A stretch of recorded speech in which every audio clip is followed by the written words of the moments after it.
Naam, habari za wakati huu, karibu tena tuendelee kuhabarishana taarifa mbalimbali. Kinachoendelea kesi ya mwenyekiti wa Chadema Tundu Lissu, tumeshuhudia matukio mbalimbali yakiripotiwa huku Chama cha Demokrasia na Maendeleo Chadema kikitoa taarifa kuhusu viongozi wa Chadema walio kamatwa, kupigwa, kuumizwa, lakini Chadema pia wakiripoti taarifa ya kifo cha mtu mmoja, ambapo mwenyekiti wa Chama cha Demokrasia na Maendeleo Chadema kanda ya Pwani Boniface Jacobo akizungumza na waandishi wa habari amedai kutokea kwa kifo cha mwanachama wao mmoja ambaye hajatambulika kilichotokea baada ya kupigwa na askari polisi wakati wa ghasia zilizotokea kwenye viunga vya mahakama ya hakimu mkazi Kisutu, wakati wanachama hao walipokuwa wanaenda kusikiliza kesi ya mwenyekiti wa Chadema Taifa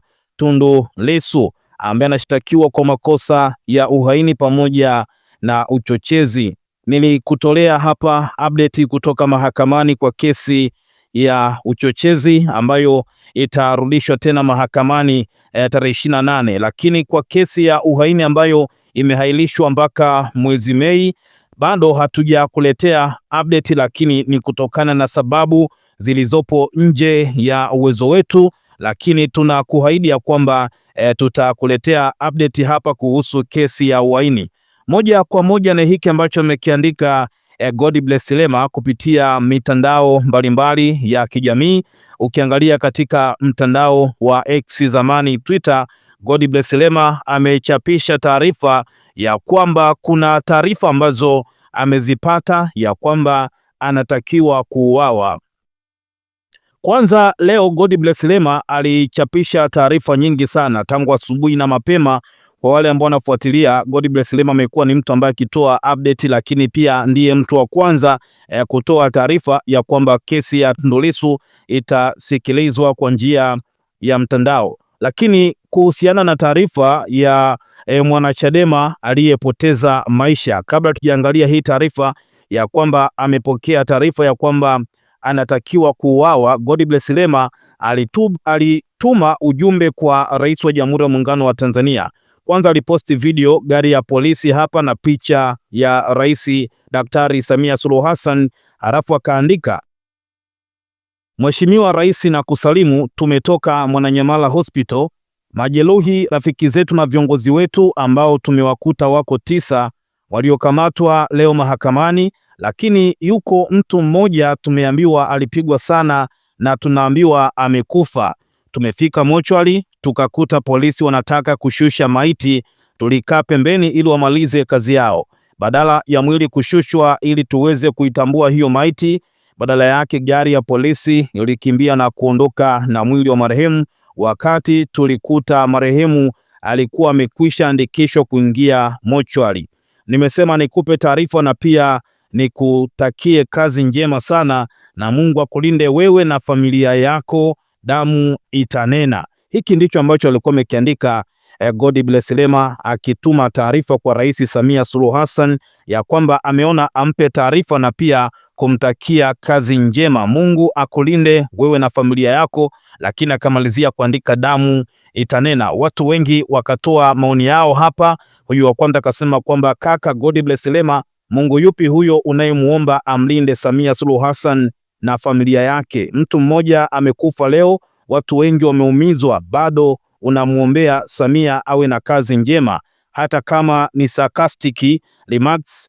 This is not a time blow, let's be 100 with evil woman, I beg. Lakini pia mwingine anasema kwamba hivi wakuu wa JWTZ kwa nini wasisaidie kulikomboa hili taifa? Mwingine anasema kwani wewe huja kuwepo na vipi, maana hujaumia wala hujafa? Huyu anahoji kwamba yeye hakuwepo, mbona hajaumia wala hajafa. Lakini pia mwingine anasema kwamba nimesoma comment humu nikajiuliza Magufuli anahusikaje kwenye hili? Mwacheni mzee apumzike, alisimamia misingi yake bila kuwa mnafiki. Mwingine anasema kwamba ilitokea amani ya hii nchi imepotea, ikitokea basi Chadema ndo sababu. Mnahadaa wananchi kwa faida yenu, na nikasema ushindi unapatikana kwa namna hii. Sisi raia tuna macho, tunajua upande sahihi ni upi. Lakini pia mwingine nasema hivi, polisi wa Bongo wanakuaga na namba za upolisi. Lakini pia mwingine akasema kwamba God bless Lema, naumia sana na mambo kama hatuko salama sote, nyie ni viongozi, kuna wakati tusiogope uchochezi, polisi tunaishi nao, wewe ni kiongozi, keni na viongozi wa kanda, mikoa, tuwe na mikakati ya kudili na polisi kwanza, tuachane na Chama cha Mapinduzi kwanza, tuwadhibiti polisi. Lakini nirudi moja kwa moja kwenye chapisho ambalo God bless Lema ametoa taarifa kuhusu amepokea taarifa za kwamba anatakiwa kuuawa, lakini amechapisha taarifa nyingi sana kwa siku ya leo. Kama unavyoona hapa, God bless Lema ameandika napewa na kusoma taarifa kuwa anatakiwa kuuawa, kwamba amepewa na kusoma hapa, ina maana alikuwa anaona kwa macho taarifa kuwa anatakiwa kuuawa. Nafikiri siogopi kwa sababu ninamjua Mwenyezi Mungu ninayemwamini na nazitumikia nguvu zake na uwezo wake. Kikao kingine mtakachokaa na kupanga maumivu na mauti juu yangu. Baada ya kikao hicho mtaanza mazishi ya ndugu na jamaa zenu. Narudia, ninamjua Mwenyezi Mungu ninayemwamini, sitakufa, nitaishi ni uone wema wake katika maisha yangu. Kutoka 14 mstari wa 14, Bwana atawapigania ninyi nanyi mtanyamaza kimya.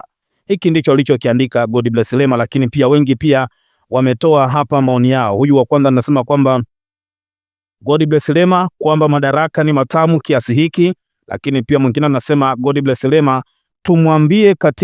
tumwambie Dr. Mipango kuwa tutahamasisha kanisa limtenge, kwani kama hashirikiani na hawa watu washenzi anashindwaje kuwakemea? Huyu tunamweza, tuanze makanisani anakosali kufumbia macho. Ujinga huu ni upuuzi mno, tumshike huyu kwenye nyumba zetu za kiibada. Lakini pia mwingine anasema kwamba Lema, tangazeni siku ya maombi tusali na tutoe sadaka. Mbona kwa hawa vibuli sala zetu zinajibiwa kabla ya mwezi huu kuisha? Tangazeni siku ya maombi ili mtangulizi wake kwake, mbona hilo ni chapu? Tangazeni hata novena ya Rita Wakashia kwa siku 8 tu. Mheshimiwa Lema, hii kuendelea hivi haisaidii. Lakini pia mwingine anasema kwamba kama nguvu inatumika kubwa hivi wakati serikali imefanya kila kitu, nadhani kama wanavyodai, inafikirisha sana kuona kuwa watu ni majambazi na wahaini wa taifa, maana wanatumia nguvu kubwa sana kuwepo madarakani na kuendelea kunufaika zidi ya mali au rasilimali za Tanzania. Mengi yanaendelea, lakini kubwa niseme kwamba tutazidi kuhabarishana kitu gani kinaendelea. Nipende tu kusema kwamba maoni yako ni muhimu sana kwa hiki ambacho amekiandika God bless Lema, ya kwamba amepokea taarifa na kusoma taarifa ya kwamba anatakiwa kuuawa. Share na sisi maoni yako, lakini kwa taarifa zaidi hakikisha ya kwamba unaendelea kukaa karibu nasi kila wakati.